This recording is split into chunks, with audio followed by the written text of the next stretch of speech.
Now, ever wondered where the term National Braai Day came from in reference to Heritage Day celebrations on the 24th of September? Well, in today's installment of The Bookshelf, we are speaking to the man behind that term and idea. He urges South Africans to unite around a fire. Jan Braai published the book Jan Braai. To our vegetarian viewers, please do stay with us because the book is also for you. Jan joins us now to discuss the recipes and fun ways to cook. Jan, thank you very much for your time. Tell us, first of all, why you decided that South Africa should have something called Braai Day.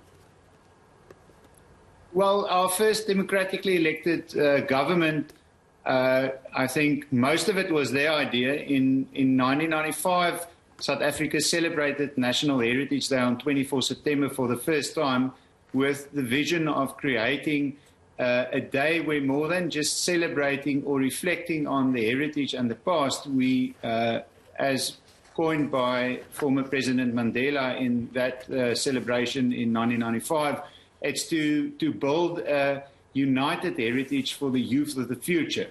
So, however, I don't think Heritage Day was really utilized in that way for quite a few years. And since 1995, we've been calling on all South Africans to use 24 September every year to do three things: unite around fires, share and celebrate our heritage, and wave our flag. Now, the unite around fires, this is the ancient way of gathering in Africa.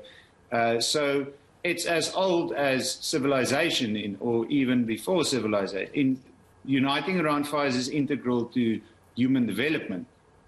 Now, sharing and celebrating our heritage, that is the point of the public holiday on 24 September. This is, for me, two types of sharing. Once we've got South Africans united around fires, it's sharing of heritage from older people to younger people, and also across different culture groups. When we're united around fires, let's learn about each other, use it as a tool for nation building and social cohesion. But if we're not united somewhere, and in South Africa, the fire is clearly the best place to get people together. Everybody likes it. If we're not united and getting together, then how are we going to learn from each other and about each other?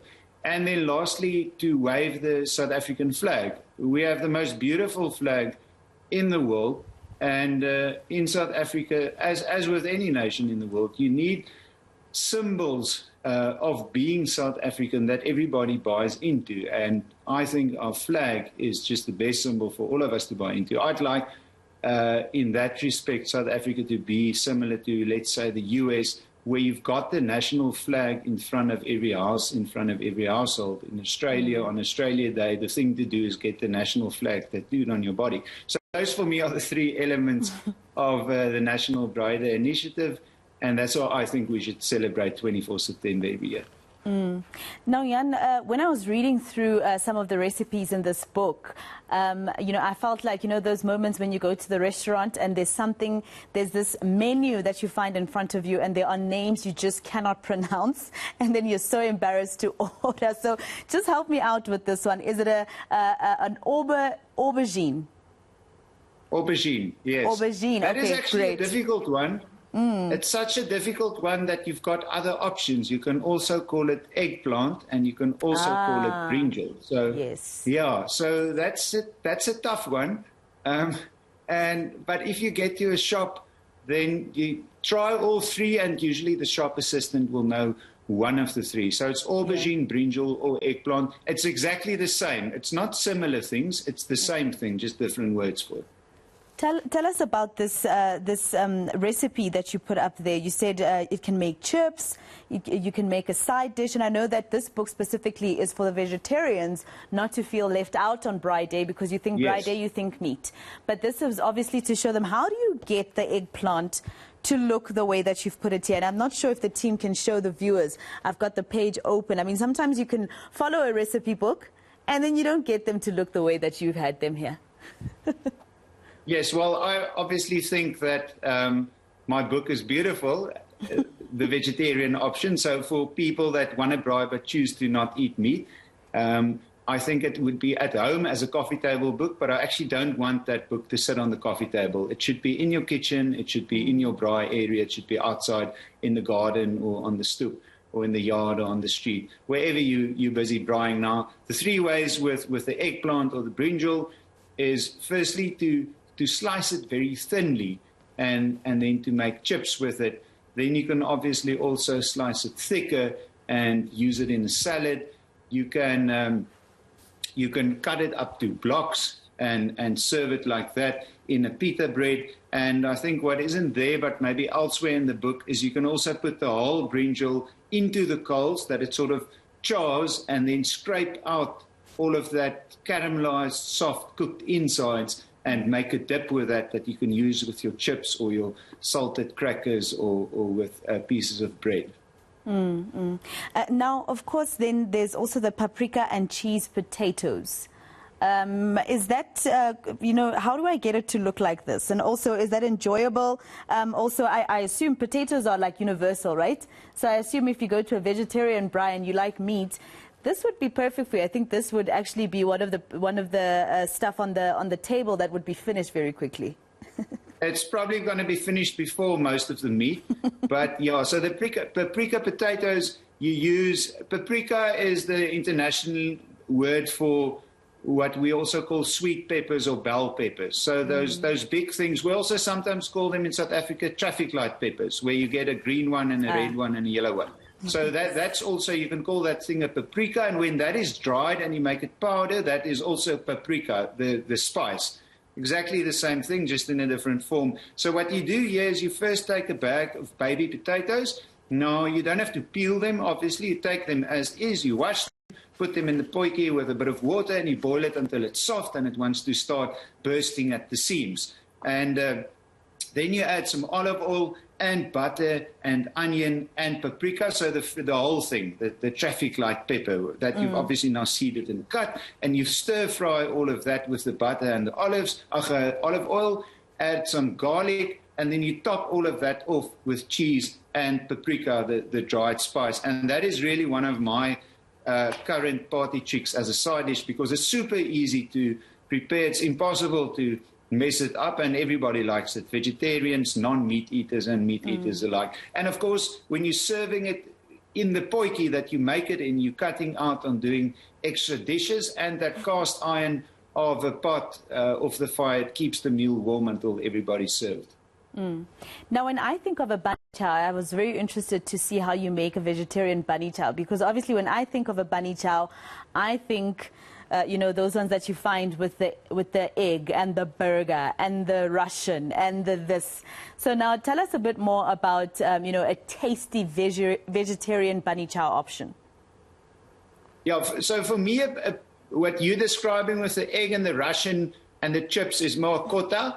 The bunny chow, when you're using the same quarter of white loaf and you're filling it with curry. So the first bunny chows, I live in Cape Town, but I travel around South Africa quite a lot in terms of reaching out to communities and trying to rally up support for people to unite around fires on 24 September. So obviously I get to Durban a lot, and there I always eat the bunny chow because I love curry.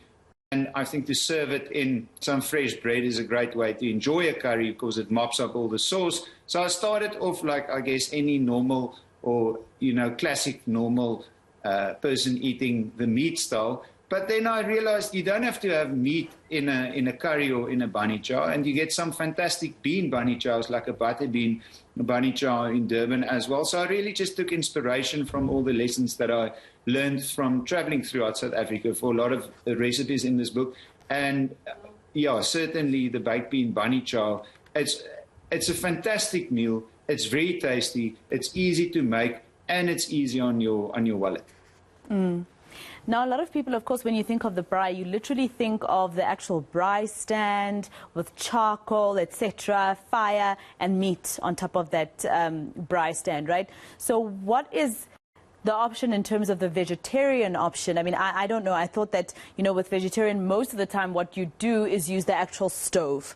So does the braai stand come in there maybe for the millies?